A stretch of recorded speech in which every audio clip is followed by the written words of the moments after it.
내 평생에 가는 길 순탄하여 늘 잔잔한 강 같든지 큰 바로 무섭고 어렵든지 나의 영혼은 늘 변하다. 내 영혼 평안해. 내 영혼 평안해. 저 마귀는 우리를 삼키려고 입 벌리고 달려와도 주 예수는 우리의 대장되니 끝내 싸워서 이기리라. 내 영혼 평안해. 내 영혼 평안해. 내 지은 죄 주홍빛 같더라도 주 예수께 따르며 그 십자가 피로써 다시 쓰사 있는 보다 더 정하리라. 내 영혼 평안해.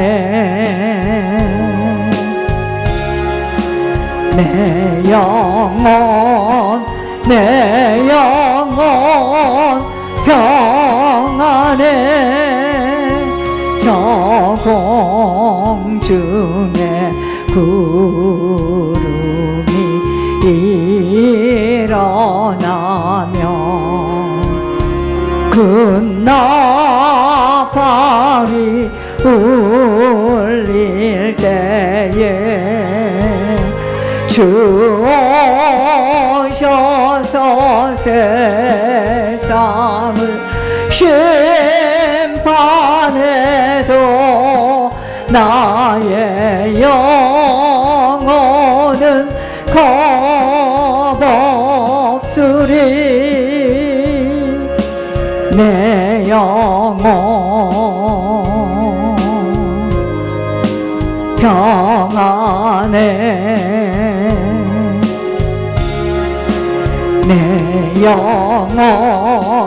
내 영혼 평안해.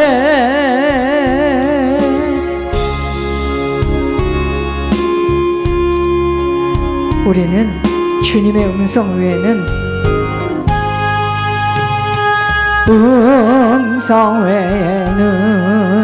참 기쁨 없도다. 날 사랑하신 주 늘 계시옵소서. 기쁘고 기쁘도다. 항상 기쁘도다. 나 주께 왔사오니 복 주옵소서. 나 주께 왔으니 복 주시옵소서. 주 함께 계시면 큰 시험이 기네. 기쁘고 기쁘도다. 항상 기쁘도다. 나 주께 왔사오니 복 주옵소서. 주 떠나가시면 내 생명 헛되네. 기쁘나 슬플 때 늘 계시옵소서. 기쁘고 기쁘도다. 항상 기쁘도다. 나 주께 왔사오니 복 주옵소서. 그 귀한 언약을 이루어 주시고 주 명령 따를 때 늘 계시옵소서. 기쁘고 기쁘도다. 항상 기쁘도다. 나 주께 왔사오니 복 주옵소서. 여러분, 이 세상의 최고의 축복은요, 주님의 음성이 들려줘야 합니다. 주님의 하신 말씀이 들려줘야 합니다. 여러분, 이 세상에는 여기가 불뱀이 깔려있는, 여기는 지금 우리를 삼키려 드는 사단 원수가 있는 곳입니다. 그래서 끼어있지 않으면 언제 어떻게 우리를 공략하고 우리 마음을 빼앗고 우리를 슬프게 하고 낙심하게 할지 몰라요. 여기가 편안한 곳이 아닙니다. 모르니까들 그렇게 말하는 겁니다. 주님 나라 들어갈 때까지는 긴장을 풀 수가 없어요. 편안한 곳 없습니다. 전쟁터야, 전쟁터. 그래서 우리가 어디를 가도 거기서도 계속 기도의 줄을 가지고, 여러분 꼭 우리가 앉아서 기도하는 것도 기도지만 우리가 계속 걸어다니면서 일을 하면서 설거지를 하면서 빨래를 하면서 피피피피피 해야 됩니다. 이 땅에서는 편안하게 살 수가 없어요. 그리고 점점 더 천국, 이 생명에 대해서 눈이 열려지면 열려지는 만큼 더 쫓아오겠죠? 그러나 그것을 하나님께서 허락하시는 이유는, 여러분, 달리는 말에 채찍을 가하지 가만히 있는 말 가만 놔둡니다. 하나님은 우리가 이 영적 싸움에서 승리해서 우리로 인하여 우리 주변에 있는 사람들이 다 살려지기를 원하는 거예요. 그것 때문에 사는 겁니다. 그러니까 아무리 힘이 없고 노인이라 할지라도 이 생명길에 영혼들을 자꾸만 천국으로 인도하는 일에 하니까 막 사단이 막 덤비는 겁니다. 이게 어디라고? 덤빈다고 못하겠습니까? 그렇죠? 여러분, 이미 우리 목숨은 우리 것이 아니에요. 떨 게 없습니다. 우리 몸과 영혼을 함께 수월의 골짜기로 지옥으로 보낼 수 있는 그분 외에는 떨 게 없어요. 우리는 그분 손에 있습니다. 여러분, 저를 지금 보세요. 내일 아침에 보내야 되는데 저 아무것도 없습니다, 지금. 그런데 마음은 더 편안해요. 왜냐? 가만히 서서 하나님이 하시는 것을 지금 보고 기다리는 겁니다. 제 성격상 이렇지 않아요, 제가 원래. 자, 이번 주에는요, 우리의 인생은요, 하나님하고 맞아야 됩니다. 하나님하고 맞아야 돼. 하나님하고 맞지 않는 인생은요, 여러분, 반드시 무너집니다. 비가 오면 모래는요, 여러분, 왜 산등성에 있는 집들이 그렇게 위험합니까? 비가 오면 와르르 무너지는 겁니다. 하나님과 맞지 않는 인생은 반드시 무너지게 돼 있어요. 그래서 하나님과 먼저 화목해야 됩니다. 어떻게? 내 자신이 일만 빚진 자임을 알아야 돼요. 여러분, 하나님은 화목한 곳에서 역사하십니다. 왜 우리가 화목이 안 되죠? 묶여있기 때문입니다. 그래서 우리가 내 생각대로 내 뜻대로 안 되어지는 것만큼은 답답해 죽을 지경이야. 하나님이 주시는 평안을 얻을 수가 없어요. 묶여있어서 그렇습니다. 그래서 하나님과 상관되어지려면, 먼저는 하나님과 화목되어지면 모든 일들에 어떻게 하죠? 다 넉넉하게 이기게 되어 있습니다. 자, 그러려면 내가 일만 빚진 자이구나. 다시 말할게요. 나는 지옥 갈 자였는데 하나님 나를 살려주셔서 간신히 지금 천국 가게 하도록 이런 것을 지금 겪게 하시는데 이게 무슨 나에게 고통스러운 일이야. 이렇게 느껴져야 합니다. 아버지가 기뻐하심은 화목함이라는 것에 충격을 받아야 돼요. 누구하고든 화목해야 됩니다. 여러분, 그러니까 상대들은 우리를 보고 이상하게 생각합니다. 약간 이렇게 된 게 아니야. 갑자기 왜 이렇게 또 친절하게 나오는 거야? 무슨 또 마가 있어 저 속에? 이렇게 생각합니다. 어떻게 그들이 생각하든 상관이 없어요. 모든 관계 속에서 화목함을 유지해야 합니다. 왜냐하면 아버지는요, 어떤 관계 속에서도 화목하기를 원하십니다. 세 번째, 상대와 나의 모든 관계 속에서 특히 나를 미워하고 나를 질시하고 무시하고 오해하고 있는 자를 용서하며 아버지의 마음으로 감싸야 하는 숙제를 풀어가야 합니다. 대개가요, 자기를 잘해주고 자기에게 유익한 사람을 좋아하고 관계가 잘 형성이 되지만 아버지는 나를 아프게 한 자에게 화목함이 능력이라고 하십니다. 그래서 가와만사성이라는 말이 무슨 말입니까? 집안이 어머니와 아버지가 진짜 화목해야 합니다. 그렇지 않으면 어머니와 아버지가 화목하지 못하면 후손들 어려움 겪어요. 머리로 깨달음만이 아닌 실제로 실천되어져야 합니다. 찾아가고 상대가 어떻게 생각하여도 그를 사랑의 표현, 행동으로 섬겨야 합니다. 이것을 아버지가 원하시는 일이기에 무조건 순종해야 합니다. 그런데 참 이상한 일이죠. 이 말씀을 딱 받고 나니까 정말 이상하게 마음이 눈 녹듯이 없어졌어요. 모든 것이 영적인 것이라는 것을 알았습니다. 오늘은 열왕기하를 보겠습니다. 열왕기하 4장입니다.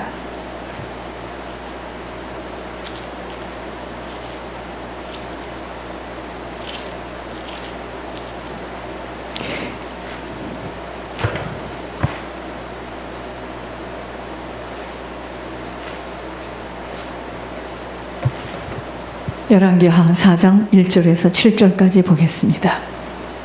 선지자의 제자들의 아내 중에 한 여인이 엘리사에게 부르짖어 이르되 당신의 종 나의 남편이 이미 죽었는데 당신의 종이 여호와를 경외한 줄은 당신이 아시는 바니이다. 이제 빚준 사람이 와서 나의 두 아이를 데려가 그의 종을 삼고자 하나이다 하니 엘리사가 그에게 이르되 내가 너를 위하여 어떻게 하랴?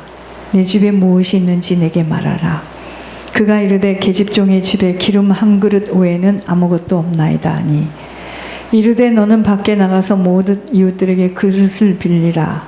빈 그릇을 빌리되 조금 빌리지 말고 너는 내 두 아들과 함께 들어가서 문을 닫고 그 모든 그릇에 기름을 부어서 차는 대로 옮겨 놓으라 하니라. 여인이 물러가서 그의 두 아들과 함께 문을 닫은 후에 그들은 그릇을 그에게로 가져오고 그는 부었더니 그릇에 다 찬지라.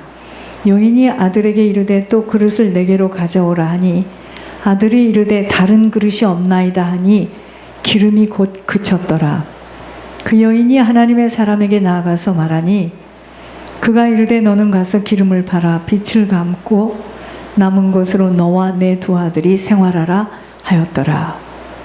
자, 저를 보시기 바랍니다. 고통은 하나님을 만나는 통로입니다. 고통은 하나님을 만나는 통로입니다. 고통은 하나님을 만나는 통로입니다. 여러분, 우리의 생각대로 되어지지 못할 때 당혹스럽고 낭패감을 가질 수 있지만, 우리 생각대로 되지 않을 때 당혹스럽고 낭패감을 가질 수 있지만, 그때가 바로 하나님 앞에 믿음의 카드를 내보일 때입니다. 우리 생각대로 안 되어질 때, 내가 소원하고 바라는 대로 안 되어질 때 당황하잖아요. 저도 많이 당황해요. 이럴 때 있었잖아요. 그럴 때, 그때가 바로 하나님 앞에 믿음의 카드를 내놓을 때입니다. 일이 잘 되어지고 모든 일이 순전하게 척척 내 뜻대로 되어진다면, 무엇 때문에 겸손하며 겸허할 일이 있으며 눈물로 아버지를 찾아야 하는 것이겠는지요. 그래서 영역주계는요, 여러분, 영역은 잘 들으셔야 돼요. 가장 힘이 들고 어려울 때 감사의 고백을 할 수 있음이 영역입니다. 좋을 때야 뭐, 가장 힘들고 어려울 때 감사의 고백을 할 수 있음이 영역입니다. 왠지 아세요? 하나님 살아계세요. 하나님 모든 것을 주시하며 알고 계시기 때문입니다. 내 호주머니에 들어있는 먼지까지도 하나님 다 보고 계세요. 어느 순간에도 아버지는 약속을 변개치 않으심과 항상 합력하여 선을 이루시는 분이시기에 죽음 앞에서도 당황해서는 아니 되는 것입니다. 죽을 일을 만났다 하더라도 당황해서는 아니 되는 것입니다. 저를 보셔야 돼, 저를. 나머지는 집에서 보시고요. 세상 사람들은요, 자신들의 힘과 노력으로 쌓아놓은 그것 때문에, 그 쌓여진 것 때문에 절대로 겸손할 수 없음이 저주입니다. 순간순간을 달아보시고 시험해 보시는 아버지 앞에 가장 힘들고 어려움 속에서 더욱더 감사의 고백을 할 수 있는 자가 되어야 합니다. 좋을 때야 뭐, 내 뜻대로 되어질 때야, 그것은 이방인들도 하나님을 모르는 자들도 자기 뜻대로 되어지면 좋아하잖아요. 모략의 영이신 아버지께서 하실 일이 있기 때문임을 알기 때문입니다. 우리의 사정, 우리 형편, 그 어느 것 하나도 모르시는 것이 없으신 아버지께서 지금 내게 일어나는 문제와 사건들 속에 하시는 말씀이 있기 때문입니다. 아버지가 우리들을 바라보실 때, 우리를 바라볼 때 아버지가 믿을 수 있는 나에게 신실함이 결여되어지면, 나에게 신실함이 없다면 아버지 나에게도 아무것도 맡길 수 없습니다. 아버지가 나를 바라보실 때 믿을 수 있는, 아버지가 우리를 믿을 수 있는 우리에게 그 신실함이 결여되어져 있다, 신실함이 없다, 그럼 우리에게 안 맡겨요. 아무것도 안 맡깁니다. 오늘 본문에 절망의 극한에 내몰린 한 여인의 이야기입니다. 남편이 죽었어요. 아들은 2명이야. 여러분, 이 오늘 본문의 이 여인의 이야기 속에서 하나님의 성품을 볼 수 있어야 합니다. 남편은요, 가족들을 남기고 죽었는데 빚을 남기고 죽었습니다. 2 아들과 살아가는 과부의 이야기입니다. 남편이 딱 죽고 나니까 빚쟁이들이 보니까요, 저 사람이 빚을 갚을 수 있는 능력은 없고 저 2 아들을 내가 데려다가 종으로 삼아야지, 이렇게 생각을 했습니다. 그들의 재산이라고는 가지고 있는 기름 한 그릇, 이거는요, 당장 먹고 사는 문제도 해결이 안 되는 문제입니다. 기름 한 그릇밖에 없습니다. 더더욱 그것으로는 빚을 갚아서 종으로 팔려가는 자녀를 건질 수 있다는 것은 지금 불가능한 지금 환경입니다.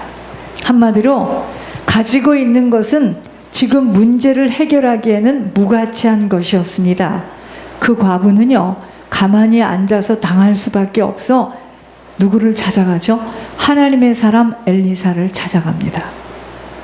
엘리사는 네가 가지고 있는 것을 가지고 나오라고 합니다. 가지고 있는 것이 뭐죠? 기름.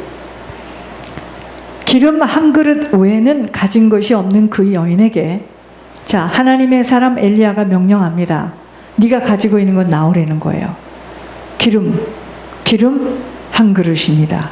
자, 그런데 이웃에게 가가지고 빌릴 수 있는 만큼 모든 그릇을 빌려오라고 명령합니다. 그릇을 빌려오는 것도 쉽지 않은 문제입니다. 그죠? 또 빌려온 그릇에다가 남의 그릇에다 기름을 담는 것도 이거 보통 쉬운 일이 아니에요.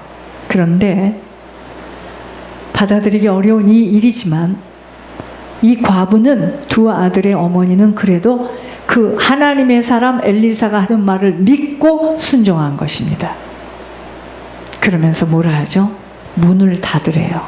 문을 닫고 빌려온 그릇에다가 기름을 차는 대로 옮겨 놓으라고 합니다. 그릇에 있는 대로 기름을 부어대는데 기름이 계속 그릇에다 차지만 더 이상 이제 그릇이 없으니까 그 기름이 그칩니다. 그 결과 그릇들이 모두 기름으로 가득 채워집니다. 자, 그 두 아이의 어머니가 그 이야기를 엘리사에게 말하니까 엘리사가 뭐라 하느냐? 그 기름을 팔아서 빚을 갚고 남은 것을 가지고 생활하라고 알려주는 것입니다. 극심한 문제 앞에 하나님이 보낸 사람에게 명령한 대로 순전하게 믿고 순종하였더니 풍성히 채우시는 하나님의 긍휼하심과 능력을 체험하게 된 것입니다.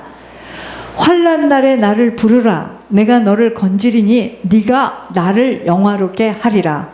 여러분, 우리가 문제와 사건, 불가능한 일 같은 그 문제 속에서 하나님의 하심을 보고 믿고 기다렸더니 하나님의 능력이 나타나면 우리가 하나님이 하셨구나 할 때 하나님께